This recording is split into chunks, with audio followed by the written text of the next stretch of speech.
Good morning everyone. निशा इतिहास Gangotri channel में आपका स्वागत है।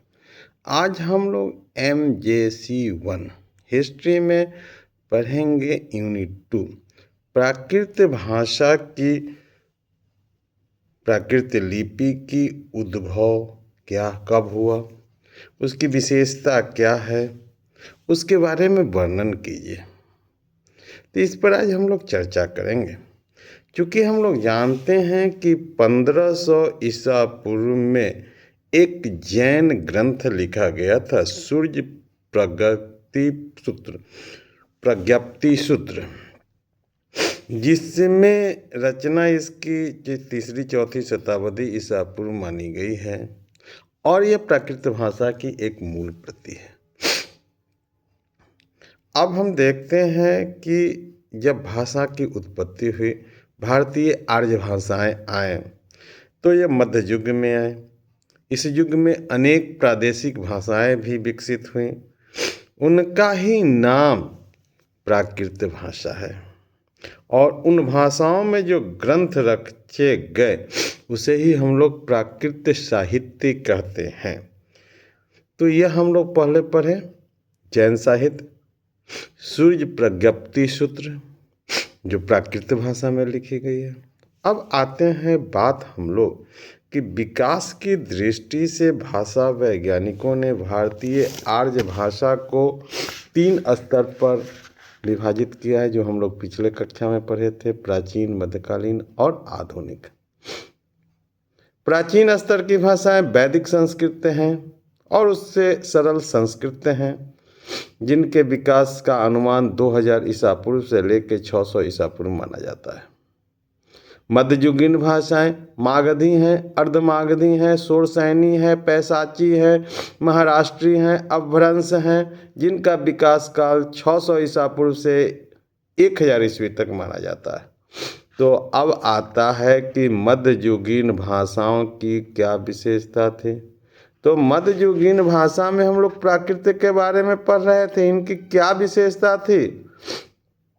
पहली विशेषता, संस्कृत के स्वरों में जो री था और ए था, औ था, मध्ययुगीन भाषाओं में इनका अभाव हो गया। ए और औ की ह्रस्व मात्राओं का प्रयोग इन भाषाओं की अपनी विशेषता हो गई। विसर्ग यहाँ एकदम नहीं पाया जाता है। क से लेके म हलंत तक के स्पर्श वर्ण यहाँ पाए जाते हैं, किंतु अनुनासिकों का यहाँ पर संकोच और व्यत्यय होता है, यानी इसका लोप होता है।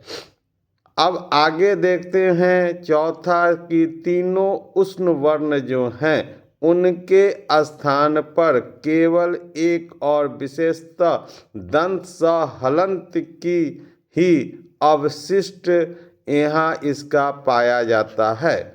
पंचमा, संयुक्त व्यंजनों का प्रायः अभाव है।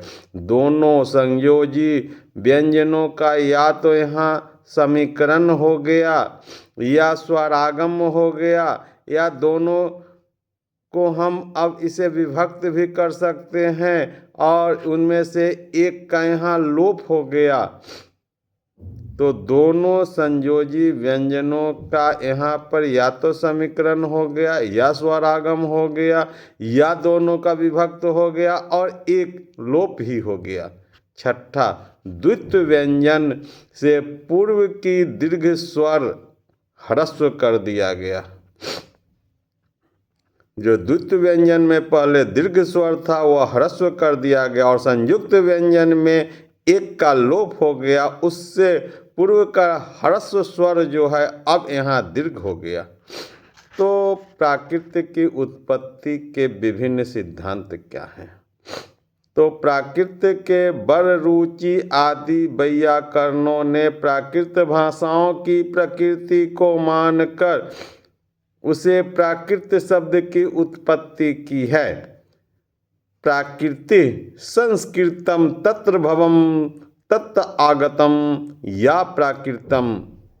किंतु संस्कृत भाषा का जो वर्तमान स्वरूप स्वयं ईसा पूर्व की 6ठी सदी के लगभग में ही विकसित हुआ है और उसमें स्थिर रूप को तो पाणिनि द्वारा ईसा पूर्व 3री-4थी शताब्दी में किया गया है, तो संस्कृत के उक्त प्रकार के अनेक लक्षणों से विभिन्न भाषाओं को 6ठी शताब्दी ईसा पूर्व में ही उत्पन्न हुआ है। यह संभव है कि उससे हमारा प्राकृत निकला होगा? नहीं, उससे प्राकृत नहीं निकला है। आज का जो संस्कृत है जिसकी पाणिनि महोदय ने व्याकरण लिखा है वह 3री-4थी शताब्दी ईसा पूर्व की है और उससे 200 साल पहले ही हमारा प्राकृत था। इसके अतिरिक्त प्राकृत में ऐसे भी अनेक शब्द पाए जाते हैं जिनका संस्कृत में अभाव है, किंतु वैदिक भाषा में वे विद्वान हैं। प्राकृत की अनेक प्रवृत्तियों के लिए बहुत से शब्द वेदों में पाए जाते हैं जो संस्कृत व्याकरणों के अनुकूल नहीं है।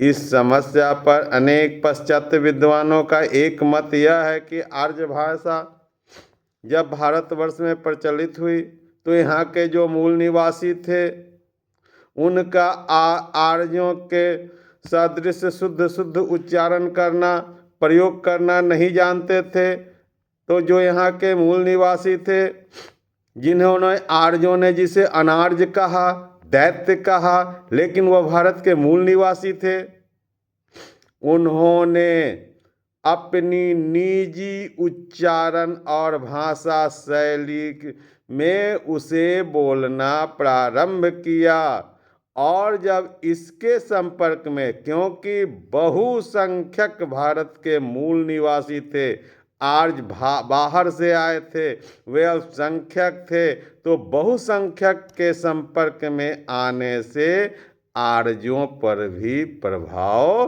पड़ा और इसी के फलस्वरूप प्राकृत भाषा की प्रवृत्तियों का विकास हुआ।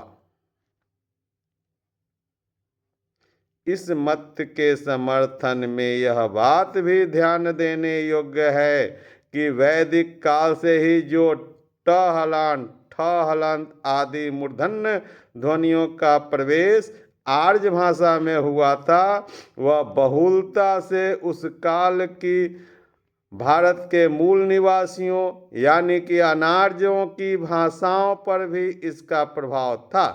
किंतु प्राचीन अनार्य भाषाओं का विश्लेषण कर यह सिद्ध नहीं किया जा सकता है कि प्राकृत की उक्त विशेषताओं का बीज उन अनार्य भाषाओं में ही विद्यमान थे।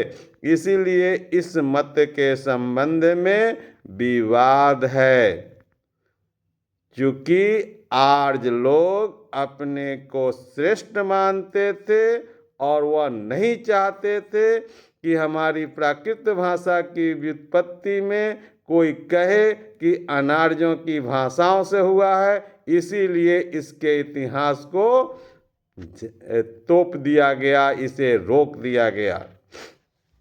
प्राचीन स्तर की प्राकृत श्रवण महावीर और बुद्ध ने जिस भाषा और भाषाओं में अपने उपदेश दिए वे प्राकृत के प्राचीन स्तर के उत्कृष्ट रूप रहे होंगे।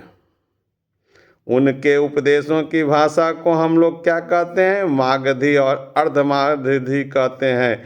किंतु वर्तमान में जो पाली ग्रंथ है, जो पाली भाषा में लिखी गई है, उसमें मागधी का स्वरूप नहीं मिलता है। पश्चातकालीन व्याकरण के विद्वानों ने बतलाया है और भाषा का जो स्वरूप जो बौद्ध त्रिपिटक ग्रंथों में पाया जाता है वह प्राकृत के प्राचीन स्तर को ही स्वीकार करता है। इस स्तर का प्राकृत का सर्वतः प्रमाणिक स्वरूप हम लोग उस काल में अशोक के शिलालेखों पर, अशोक के स्तंभों पर उत्कीर्ण धर्म लिपियों से हमें प्राप्त होता है। इन शिलालेखों की संख्या हम लोग जानते हैं कि लगभग 30 है। सौभाग्य से इनमें से केवल ईसा पूर्व 3वीं शताब्दी की प्राकृत भाषा का स्वरूप ही आज सुरक्षित है, किंतु उन प्रशस्तियों में हम देखते हैं कि तत्कालीन भाषा के प्रादेशिक भेद का भी हमें ज्ञान प्राप्त होता है। पश्चिमोत्तर प्रदेश में यानी आज अफगानिस्तान के एरिया में शहबाजगढ़ी, मानसेरा नामक स्थानों पर जो शिलालेख मिले हैं उसमें 14 प्रशस्ति खुदी हुई मिली है।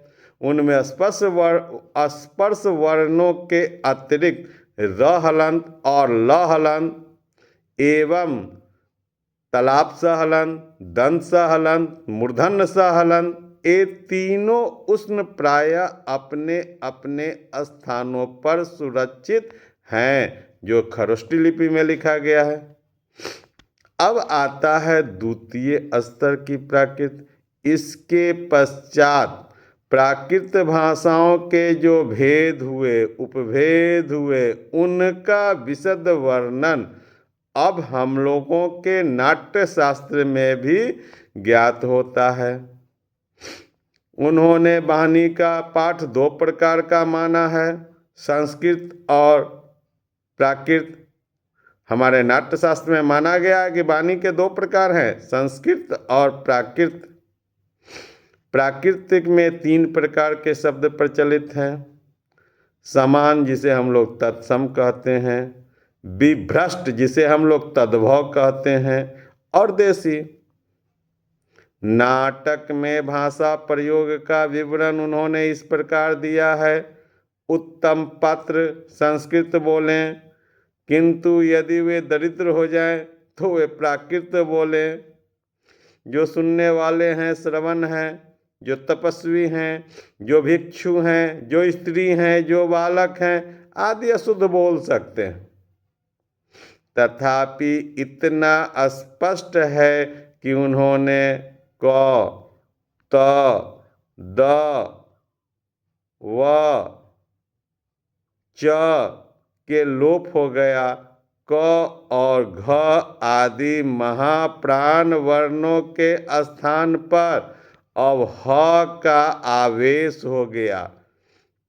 ट और ड अनादि त हलंत का अस्पष्ट रूप जो है वह द हो गया।